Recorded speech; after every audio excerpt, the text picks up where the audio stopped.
Hello, everybody. Welcome into the NBA Front Office Show. I'm Trevor Lane. You can find me on Twitter at Trevor_Lane, joined by Keith Smith at Keith Smith NBA. Not in my normal studio, doing a little bit of traveling, seeing some family right now, but plenty of stuff going on in the world of the NBA, especially in the coaching world. My goodness, Keith, that was a shock when the Monty Williams news broke last night. Yeah, let me start with I think viewers of the show, obviously audio listeners aren't going to know any different, but the viewers of the show are going to be like, man, Trevor's always bouncing all around, and Keith never leaves that corner of that room. It does feel like that at times, Just wait till July when we're that's it. both in the studio together That's for it. summer league Yeah, first time we'll see each other in person in years. in I think. years. I think pre-pandemic, which is Right. crazy. But yeah, to get into the basketball of it all, yeah, I mean, Monty Williams to the Pistons.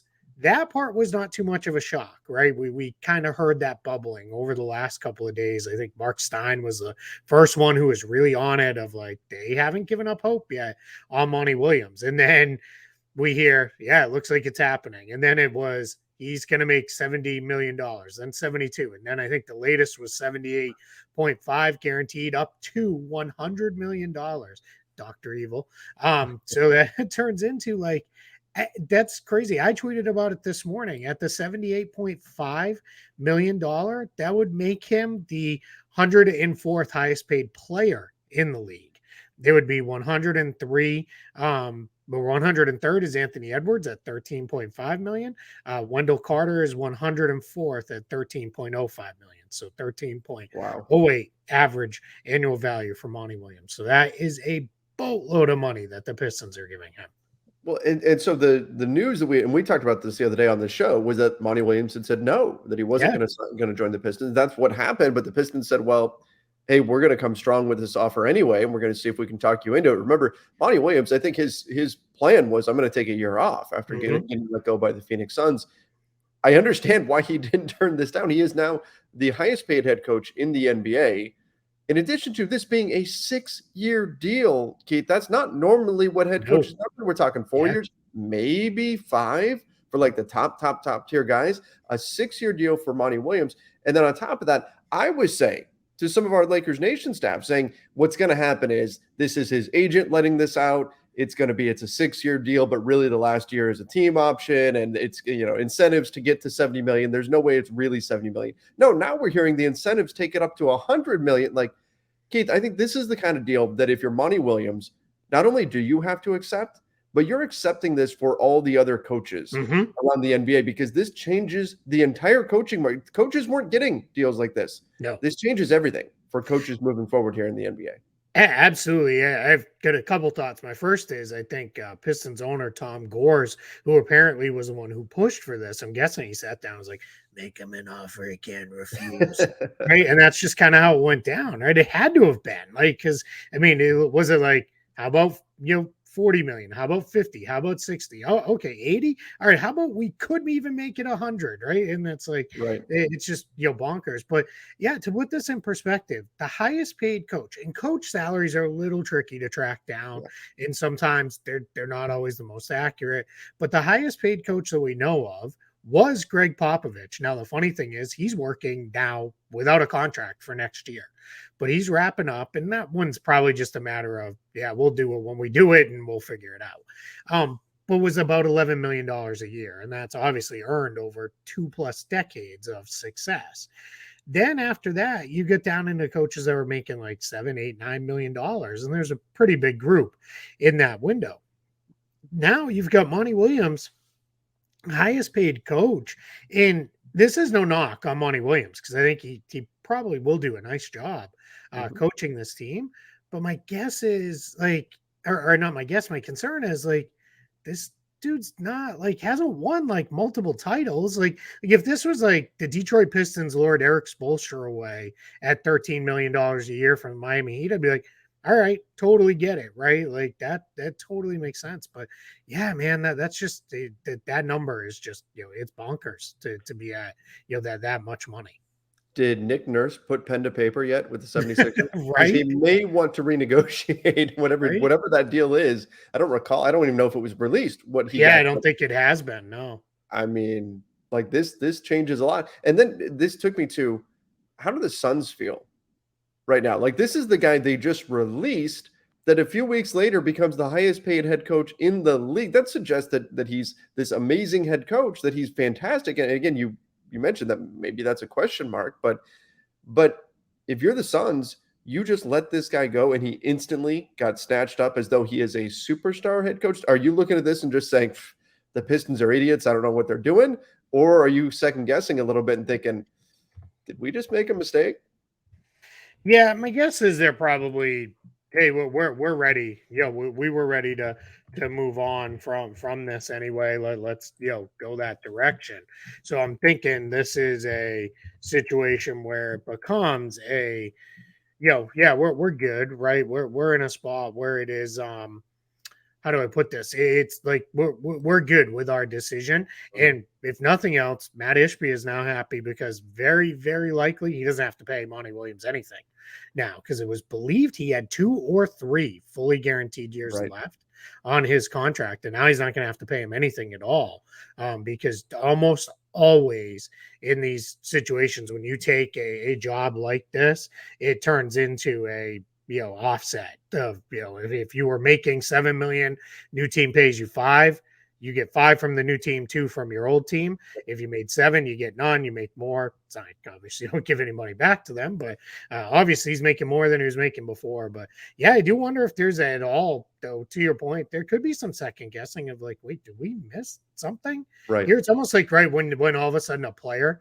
gets signed for more money than you were willing to give them, like you start to be like, wait, or some guy gets drafted higher than where you had him. It's like, wait, did we all miss something with this? But yeah, I mean, in switching over to the Pistons side of it, if I can, good for them, right? This is great. Now you've got the guy that you're ready to be competitive next year. They're gonna try, right? We know they didn't trade Bogdanovich, they didn't trade Burks.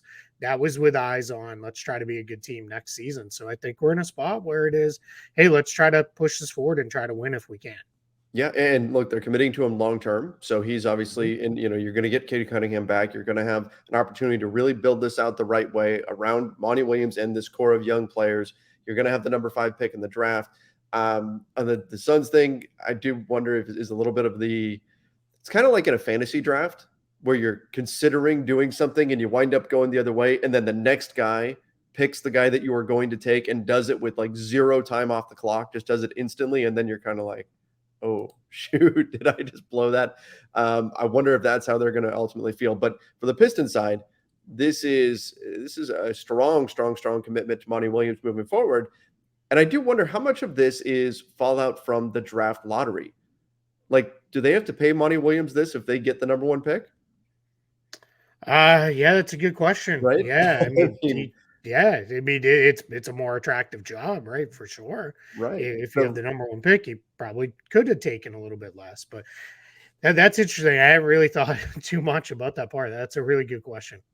So, but in any event, they get him now. They get Monty Williams. They're able to now build this team moving forward. They've got that certainty. They've got that stability, and we'll see what they can turn this into. Like you said, they're not going to try to continue to roll out the tank. It wouldn't shock me if number 5 was on the move at some point. Wouldn't shock me. I think it's not likely. I think most likely they just make the pick. Mm-hmm.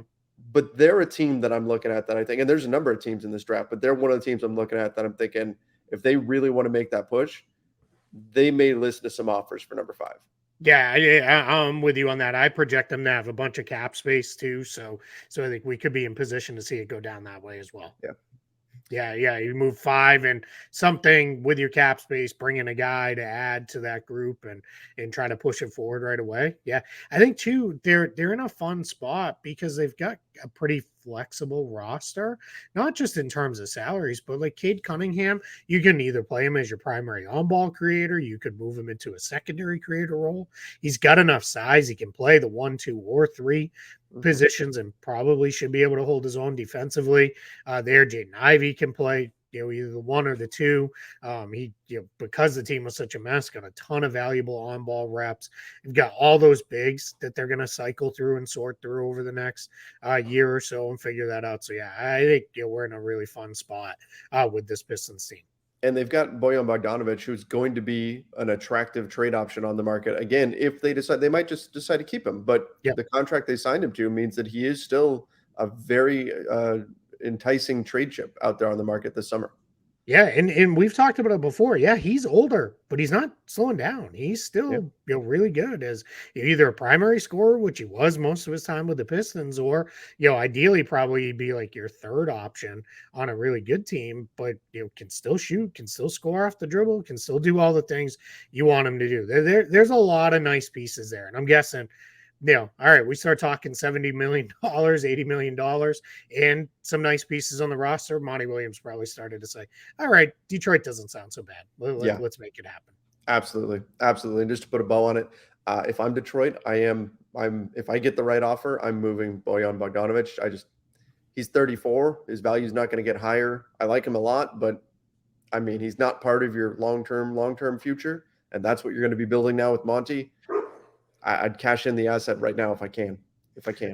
I think they're probably going to go the other way, though. I think it's going to be let's add to the roster and try to win and let him be kind of the bridge to help us get to be a good team. And at the bottom of the Eastern Conference, I can see where they could feel like, hey, a couple of these teams slide back a little. Why not us? That takes that jump up. Yeah. I mean, I just think if you can get a younger piece, I'm with you. But he may be the guy that they want to be the bridge. That's possible. Yep. All right, let's jump over to Chicago.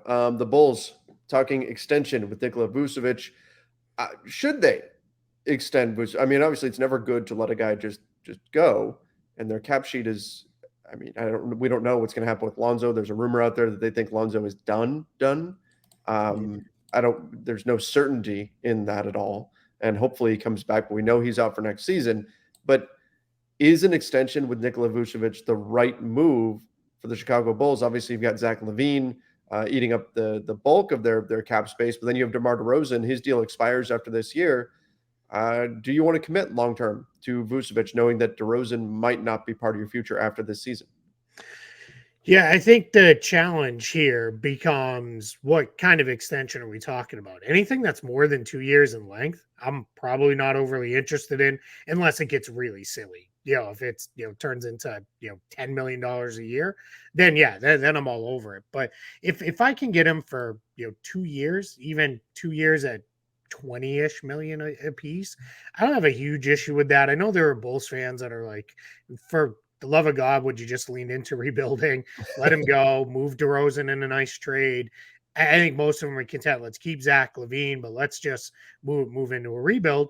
But I know other Bulls fans that are also like, nah, like we're there's too much still here to be that bad, right? Like we're not going to fall all the way to the full bottom of the lottery. So, and the reality is this team still owes a pick. They're done with the Magic obligations, but they still owe a pick to the Spurs down the line that they owe. So I don't know that they're going to fully bottom this thing out in that way. So the reason why I say 2 years, that's kind of your window to work around the Lonzo contract.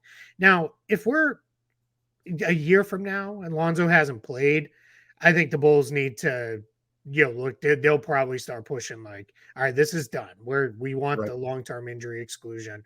We want the money wiped off the books, and we want to be done with this and go forward. And if he makes it back later, good on him, but we need to move on. But for now, it sounds like they're committed to, hey, we're going to see if we can make it work, which that means you've got $20 million that you got to work around on the cap sheet. That's just the reality of the situation. It sucks, but that's where you are. So for me, DeRozan and LaVine, pretty good. Patrick Williams made real major steps forward this year as a player. What do they do with him? Yeah, I think you keep him, right? And then the tricky part becomes where are we going after that, right? He is extension eligible this summer. Can you get him at a reasonable number? Or do you kind of say, hey, we're going to bring Vooch back on a shorter term deal, maybe 1 year.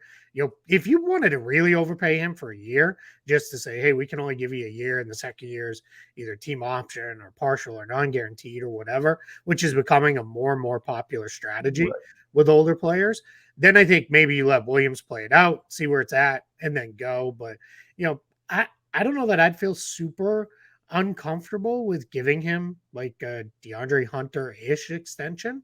I think he's shown just as much as Hunter had shown at Sure. that point in his career. So, I really like Patrick Williams.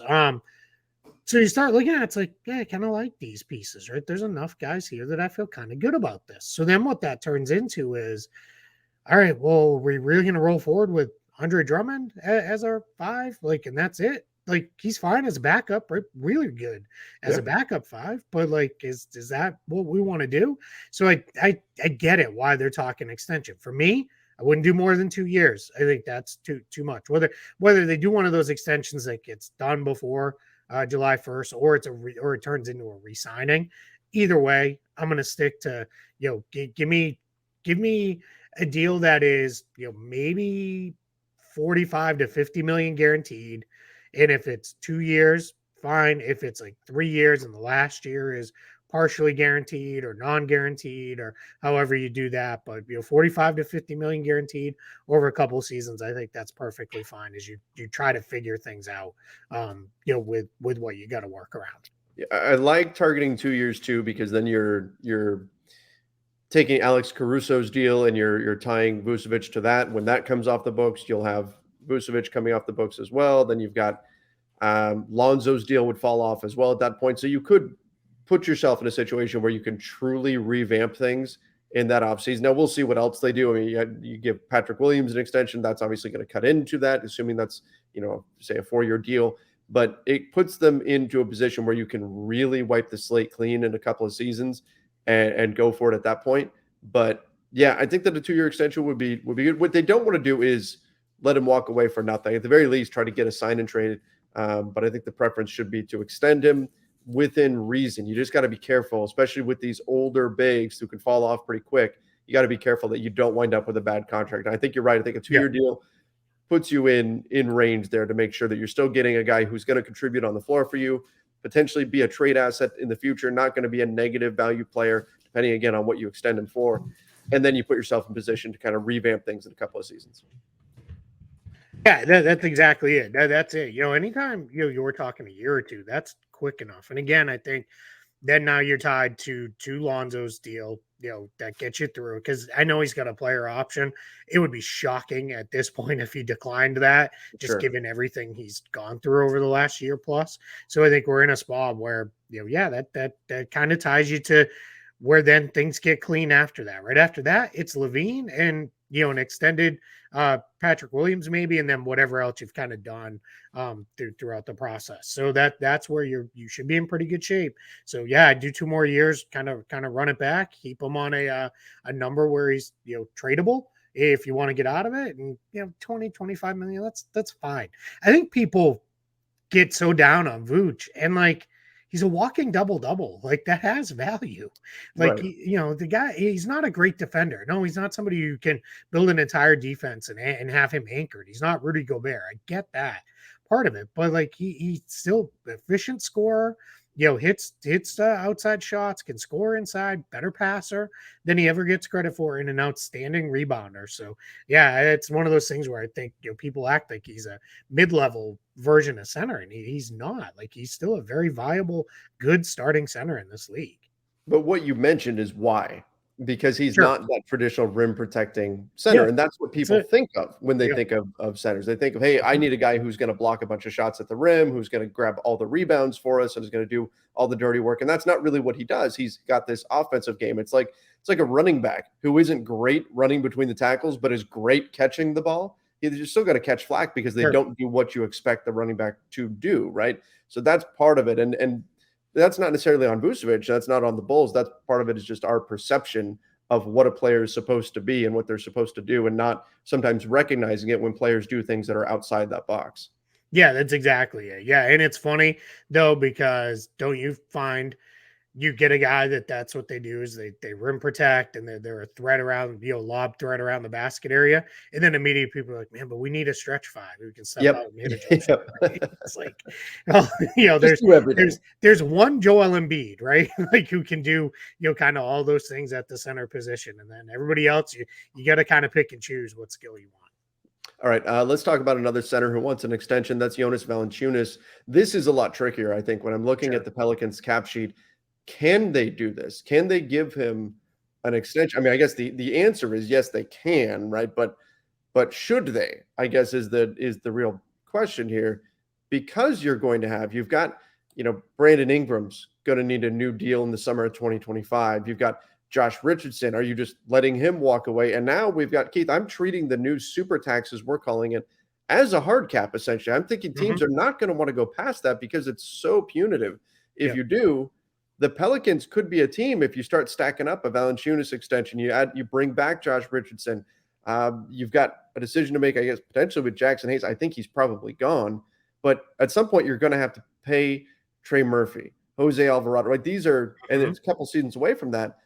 But the Pelicans are one of these teams that might have to make some difficult decisions in a few years, and extending Valanciunas now might complicate things even further down the road. Yeah, so here's what we're facing, right? Valanciunas under contract for this coming season at about $15.5 million. Next season, 24-25. So again, whenever I say this season now, I'm talking about the one that will start next year. Like I'm already moved on, there. But it's 24-25. This is what's already on the books for 3 players, for Brandon Ingram, CJ McCollum, who was extended, and Zion Williamson, whose extension will start this summer. A projected $105.5 million for just those 3 players. Normally you'd say, all right, not a huge problem, except 2 of those 3 guys can't stay healthy, and the other one's an aging small guard. So that's a little bit of a problem. Let's go a little further. Let's add in Larry Nance Jr., adding his $11 million. Now I'm up to 116.7. Let's add in Trey Murphy, Dyson Daniels, because they're not going anywhere, and probably Jose Alvarado, because he's probably not going anywhere either. Yeah. We're already at $130 million for 7 players. And Herb Jones. Yep, re-signed Herb Jones. That's probably going to be minimum 10 to 15 million minimum, and that may be lowballing it. Yeah. And so now you're in a position where you're up. Let's be conservative and say we're at about $145 million.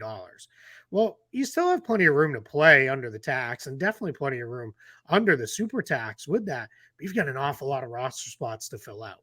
So that's why this becomes a difficult decision with Valanciunas, because they may stumble into finding out too, hey, some of our better lineups are to get all these guys on the floor together, are to play Zion at the 5 and just work, that way, and play super small, spaced out, and give him all the room in the world to work with and do all that stuff. The other piece is, now I'll flip it the other side, is can you afford not to extend Valanciunas? Because we just ran through it, right? You have no ability to replace him if he leaves. My guess is if I'm the Pelicans, I'm going to just let it run out and let's see where it goes, right? And if it hits a point where, it's, he's playing really good, you can do that extension all the way through the year because he's on an expiring deal. You don't have to rush in anything right now this summer. Maybe he becomes part of a trade package that gets you more of a long-term option and a better fit alongside Zion at the 5. He's a lot like Vucevic in a way, where you're kind of a walking double-double if he plays enough minutes, and not a super great guy that's going to anchor your defense either. But just, it's a weird fit. I'll go back to what I wrote for Spot Track, though. When I wrote the Pelicans offseason preview, none of this really matters if Zion and Ingram can't stay on the floor. True. Like that, that's all that really matters for this team. Like you do whatever else you need to do, but if those 2 guys can't stay on the floor, it just doesn't matter. Like I hate to boil it down to that, be that cynical, but it really doesn't.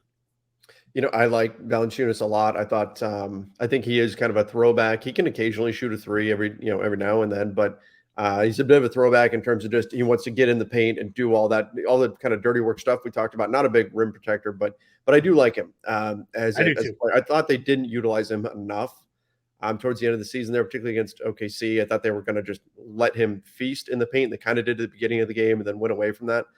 That said, if I'm Valanciunas, I'm asking for an extension. He's 31 years old, just averaged a double-double.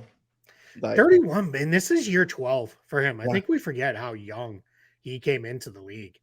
Like that's kind of crazy, right? He was a 19-year-old when he hit the league. That just kind of jumped off the page to me. But yeah, I'm with you. Yeah, 100% he should be pushing. And he said that right, that where this report came out of was he did an interview overseas. I think I'm not entirely sure, but I think it was with a Lithuanian outlet Mhm. because that's where he's from.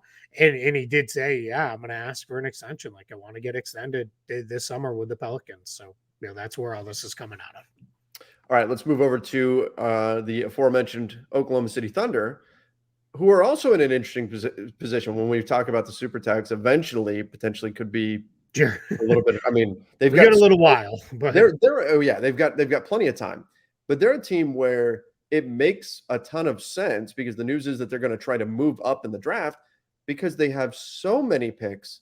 Mhm. I don't think they can possibly pay all of these draft picks long term. So if you have a guy that you really like that you need to move up a couple of spots even to go get, do it. You've got all these assets to make things like this happen. So Yeah. the Thunder attempting to trade up in the draft, to me, that's kind of a duh. Of course they are, because they're one of the teams that has the currency to do it in the form of all these draft picks that they've accumulated. And again, they've got, I think, more picks than they can possibly use. So why not if they find somebody that they really like? Yeah, Trevor, not only can they not pay them all, they can't roster all these guys. That's That's the the bigger bigger point, right? right? Are we going to Like, see a 25-man roster or what? There's yeah, no way. yeah. I would like to see they were probably pushing in the CBA negotiations like can we do an NFL style 53-man roster and like we'll pick A 20 practice to be squad. active each game or something like right because that's just where they're at. I mean we've talked about it a lot. I'm going to continue to talk about it. They have one real free agent this summer, Dario Saric. That's it. Everybody else is coming back, and that's including you're adding Chet Holmgren plus this year's pick. So roster spots are at a premium, and as you go through their roster, there's no guys you're kind of like, well, yeah, that guy's on the roster, but like he's they're just waiting for his deal to expire or whatever. These are all guys that they've either drafted and developed or acquired and developed, and built them up from there. So there's no easy like, okay, there's a cut. There's a guy that they'll Yeah. just let go. There's a guy that moves on from. And on top of that, they've got, I project them to have like $30 million in cap space this summer. That's where I've been saying, this team's good already. And Yeah. I've been saying, like, hey, if you think, let's go get the guy who just kind of jumps out because it's like similar career progression at the time. But if they were like, hey, when the Sixers were ready to be good, they spent an overpaid JJ Redick on a 1-year deal.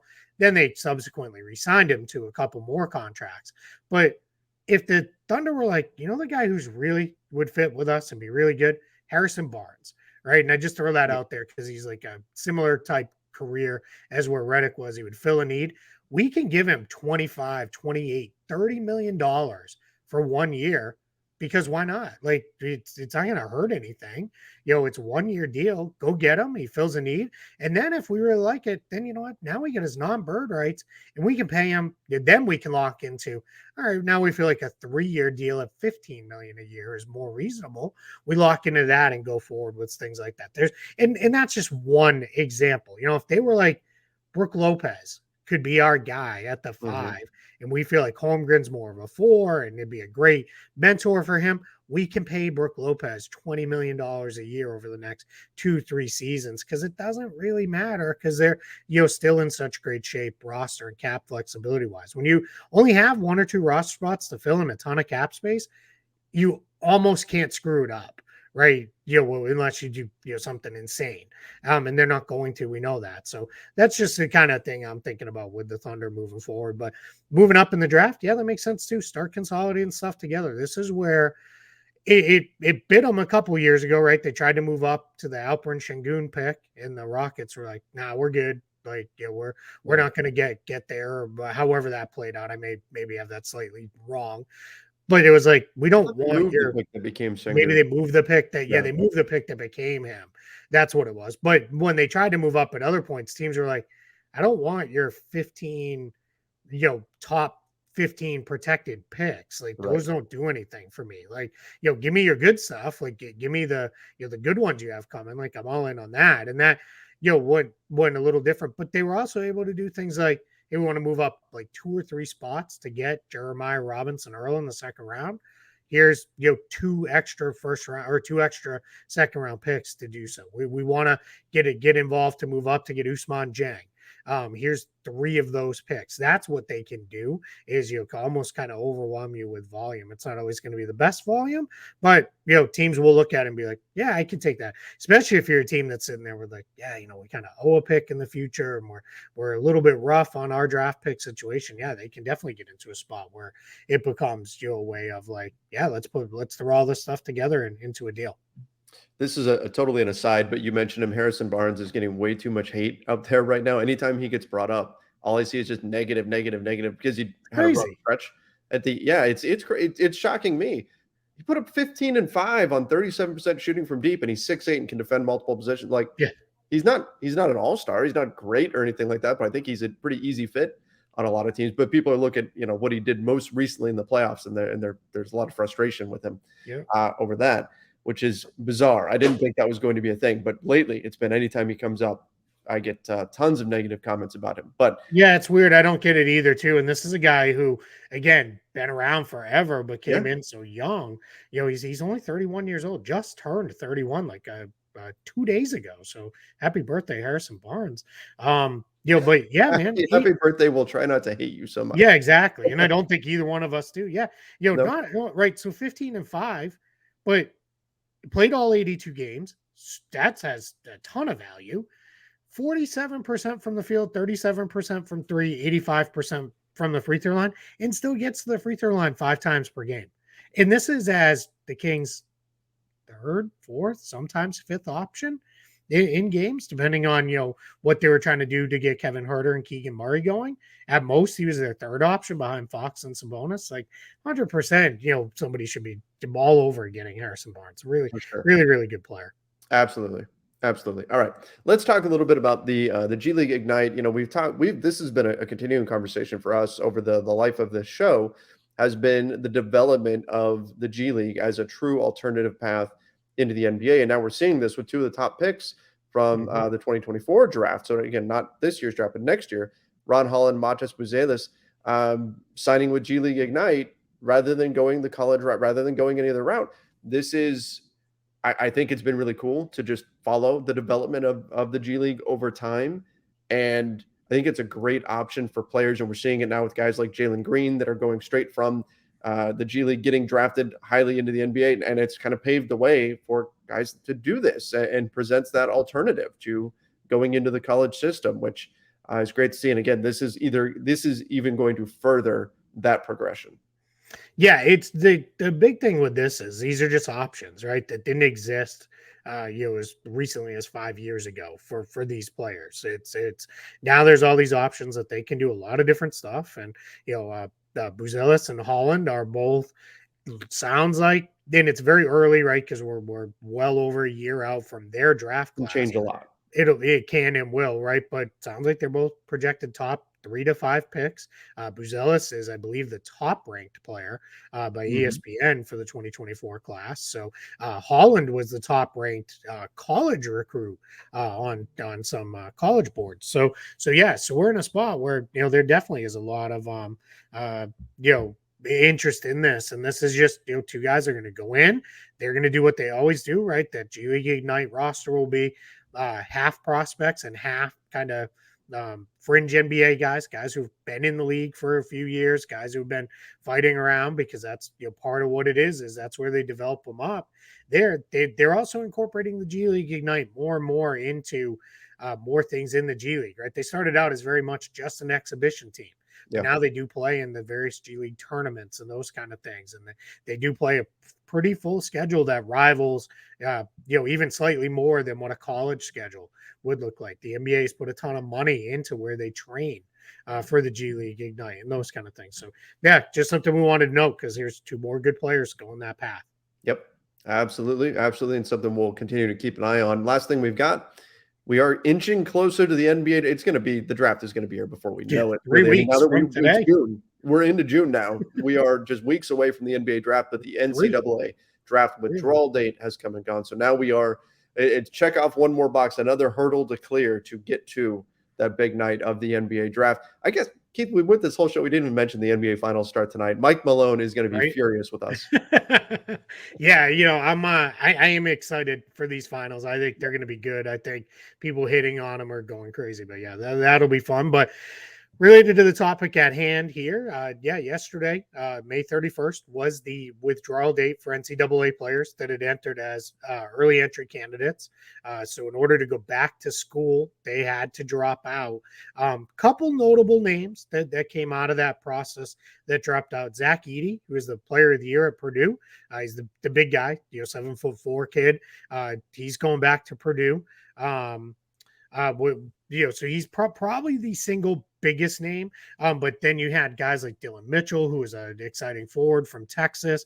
He's going to go back. Terrence Shannon and Coleman Hawkins, a couple guys from Illinois are headed back to school. Trey Alexander, Ryan Kalkbrenner, and Baylor Shireman are all going back to Creighton.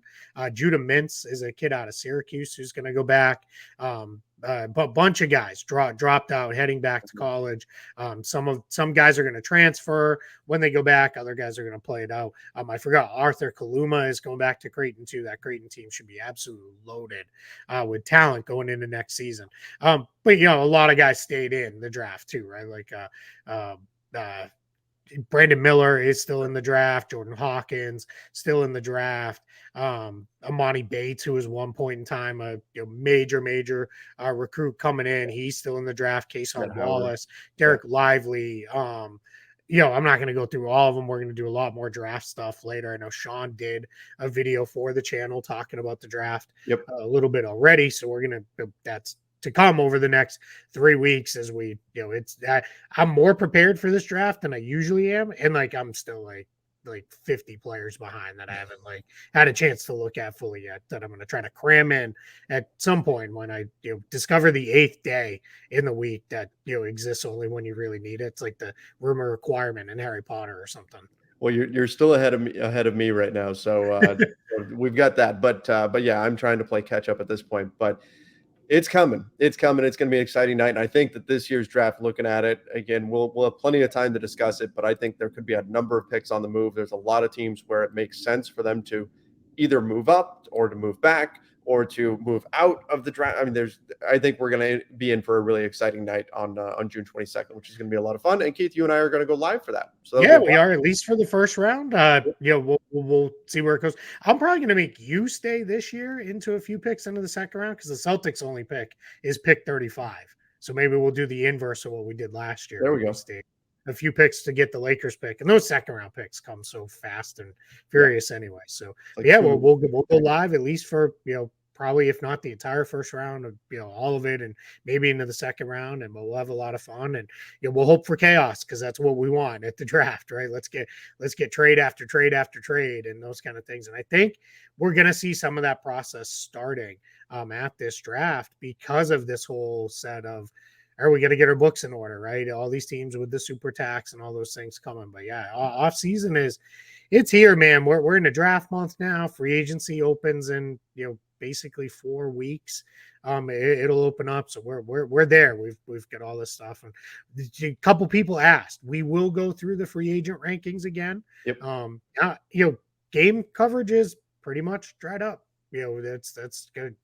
We got one game every 3 days basically now for as long as the finals run. So yeah, we're going to do a lot of that stuff. So, as the news slows down a little bit, we'll definitely get into our free agent rankings and all those kind of things and all that stuff. It's going to be a lot of fun. That's right. It's going to be a blast, and even more reason to not keep us as the best kept secret in NBA media. Make sure you do subscribe to the channel, turn on those notifications, follow us over on the podcast side as well, Apple Podcasts, Spotify, and tell a friend about the NBA Front Office Show. I think that's going to do it for us today. Appreciate everybody for joining us. Until next time, see ya and stay safe.